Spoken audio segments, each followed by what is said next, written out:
1, go. Welcome. Thank you for coming to let us in the meeting. I would like to start with the question, what is your name? My name is Nancy Zach. Where are you from? I'm from the Ironbound now. For the last 40 years I have lived here. How did you get interested in the environmental justice issue? In about the late 1970s, I became a volunteer with the Ironbound Community Corporation, and they had a health project as part of the work they did with the Community Corporation. And because there were so many children who had asthma in the neighborhood, they were starting to notice health problems in the neighborhood. And people began coming in and saying things like, there's ugly stuff on my driveway and it's really looks like something dangerous. Can you help me? We had a little office on Fleming Avenue, and that's where people were walking in and telling the problems they had. And so in 1981, we formed the Ironbound Committee Against Toxic Waste. I was a volunteer, but then I got hired as a person to work as a community organizer for that project.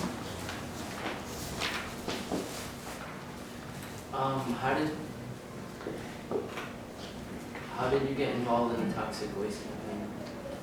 I think that I kind of answered that as a volunteer for the health project.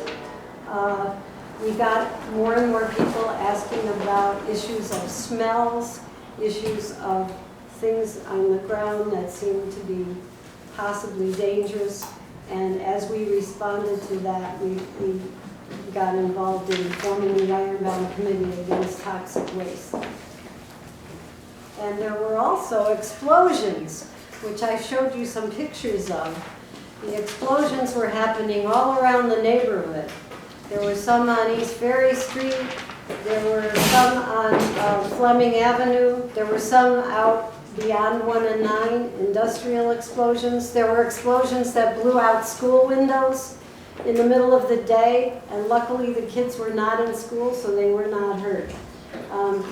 People were scared of the explosions and of what would happen to them if that would happen near their house.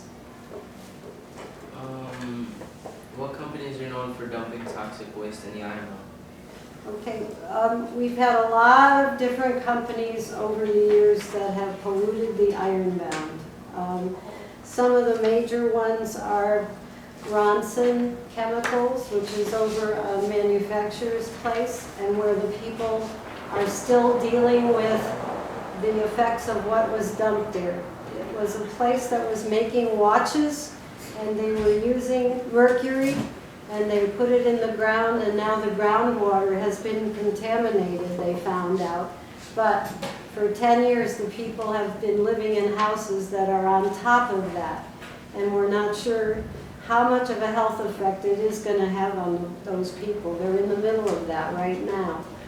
We also had the Celanese plant, which polluted the Ironbound Recreation Center, and I showed you the good article we just saw in the paper in October that finally the Celanese dumper company has admitted that they were wrong and that they're going to pay $2.3 million to clean up the playing field.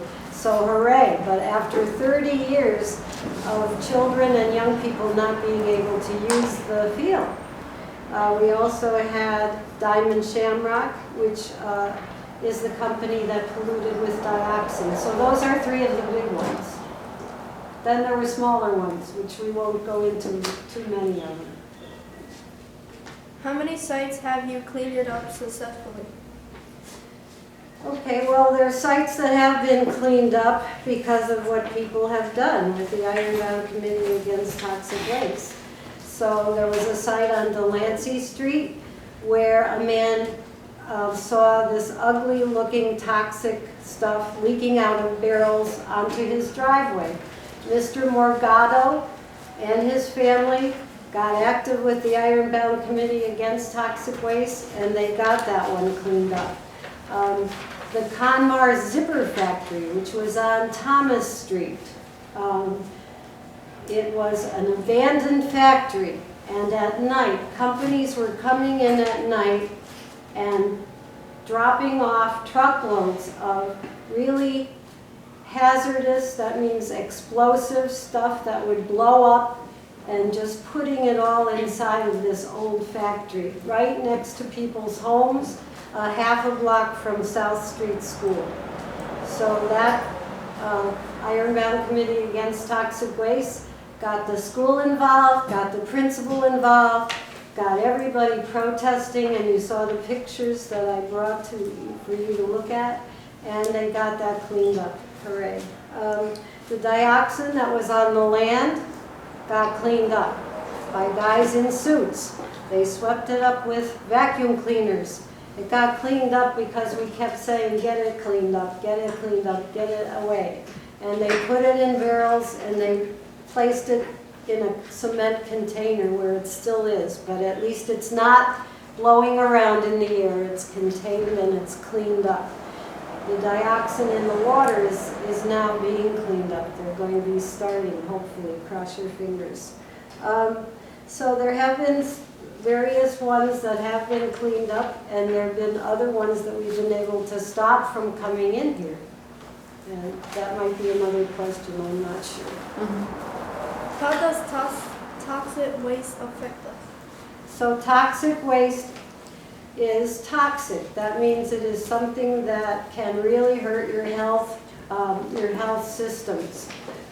What toxic waste does in general is it can attack your immune system, and the more it comes at you from different ways, it can create health problems for you of different kinds.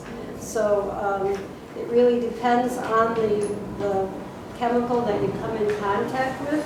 But I remember meeting one young lady who I used to teach in high school here when I was a teacher. And she grew up playing on little hills of dirt that were right by where the dioxin was. And when she got into her 20s, she began going blind. She began losing her kidneys. And she had 2 children who were born with birth defects. That's what toxic waste can do to your health. What are the steps needed to clean the toxic waste? I'm sorry, could you repeat that, please? What are the steps needed to clean the toxic waste? Well, first of all, people have to realize that it's there. They have to know that there's a problem. Second, they have to report the problem to the state of New Jersey or the city officials of Newark. Third, they have to organize to get the state and the city, particularly the State Department of Environmental Protection, to actually begin the cleanup. Sometimes the DEP knew about the toxic waste, but they were being very slow about cleaning it up. And so that's why the protests, the phone calls, the letters, all of the stuff that the Ironbound Committee Against Toxic Waste had to do to push them to move and to actually clean up. How many companies have you prevented from dumping in the Ironbound? So there have been a number of really big proposals to put more toxic waste down here in the Ironbound that we beat over the years. One of them was a company called SCA. It was to burn not just garbage, but to burn extremely flammable, explosive chemicals in a burner. And that company, we stopped from coming here.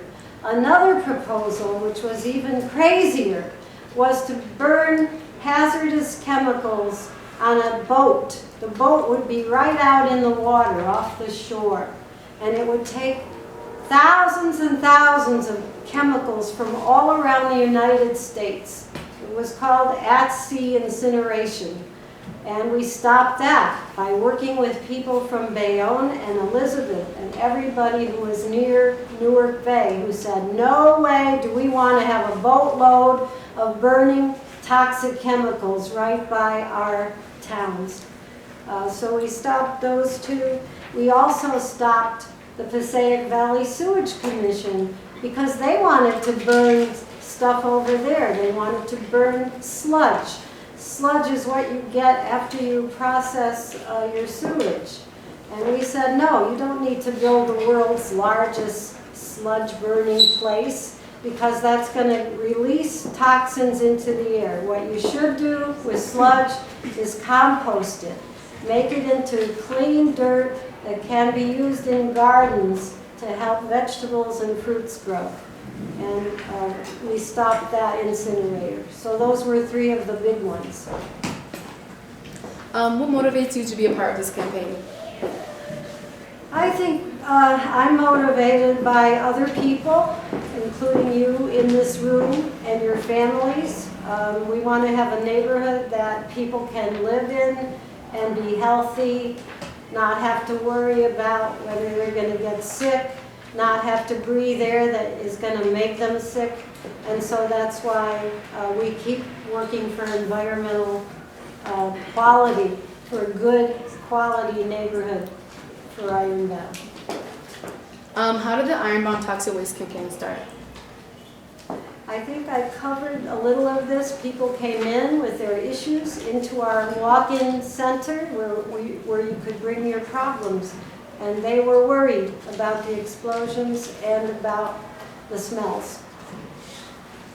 And when we formed the Ironbound Committee Against Toxic Waste, it was all volunteers except for one paid staff person. The rest of the people who got involved were parents, were teachers. We had wonderful teachers from Oliver Street School involved. Miss Maria Rosa and Beatrice, I can't remember their last names. They were very active. We had Girl Scout troops involved. We had churches involved. We had real estate guys involved because they knew they couldn't sell houses in a neighborhood where there were things blowing up all the time. We had many, many different people. It was all volunteer. And to raise money, they did things like hold dinner dances and raffles, and just the things that you do nowadays to raise money for your causes or your churches. That's what the Ironbound Committee Against Toxic Waste did. How can young people get involved in helping this cause? Young people are extremely important in getting involved because once the old people are gone, who's going to be left? The young people. So we're hoping that more and more young people get involved by working with some of the campaigns that are going on right now to make the neighborhood better. So every year there's a truck count, for instance, where people go out on a certain day and count the number of trucks. Trucks give off diesel fuel, which is very bad for people to breathe. In a single hour, they've counted 2,000 trucks. So you can see that that's another problem that Ironbound has. We have environmental issues now, and we need everybody's help. Sometimes we do letter writing. Sometimes we go to meetings, learning more about the issues, reading more, getting involved in recycling, pushing companies to recycle instead of just producing a bag that cannot be recycled. This one can. There are ways that companies can stop making things with toxic waste in them, or like your computers, they have recycling places where you can bring them back. All of that is stuff that helps. Why do you think companies assume it's okay to dump their waste here? I think historically, Ironbound was a place that had a lot of companies that manufactured things, and that part of the processes of what they were making were creating toxic waste. For example, the dioxin was a company called Diamond Shamrock that was making Agent Orange, And as part of what they made, the dioxin came out. There were different ways. There are different ways to make what they were making. And they still went ahead and made it. So companies can stop or can change what they are making and how they are making it. And I lost track of your question. Why do companies assume it's okay Oh, to dump? so because that was done in the past, it's, other companies then think, okay, well, these people don't mind. We'll just go ahead and just put this other garbage company right there. We'll put this garbage burner there that also produces dioxin, and that's why we fought the garbage incinerator, but in that case, we did not win. So I think they think that they can get away with putting things here because people won't say anything. And if they tried to put the exact same thing in Livingston or Madison or Essex Fells, no one would let them. People would riot, would revolt, and would object. I think they can get away with it here because people don't speak English, people may not be voters, people are worried about speaking out. But when we fought, our fights where we won, we had every kind of ethnic group involved. We had Portuguese ladies who stood with us in the protests, who tried to block construction of the garbage incinerator in their babushkas and their black dresses. We had everything we did in Portuguese, Spanish, and English. Every ethnicity was involved in all the things that we did. Okay, well, that was the last question, so thank you for taking your time. You're welcome.